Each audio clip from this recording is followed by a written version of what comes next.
চোখটা বন্ধ করেন, চোখের পানি ছাড়তে থাকেন, মন হালকা হতে থাকবে, সিজদায় রবকে বলতে থাকেন, যা বলার বলতে থাকেন, যেভাবে বলার বলতে থাকেন।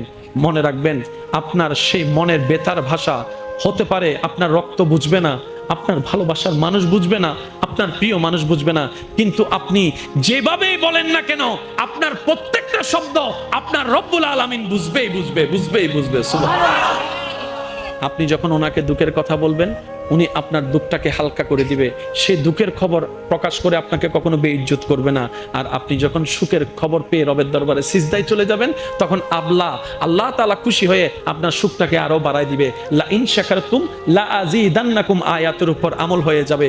আপনি শুকরিয়া করতে থাকবেন, সুখটাকে বাড়তে থাকবেন, সুখের কথা বলতে থাকবেন, রব্বুল আলামিন দেখে দেখে আপনার সুখও বাড়ায় দিবে, শান্তিও বাড়ায় দিবে। বলেন না সুবহানাল্লাহ।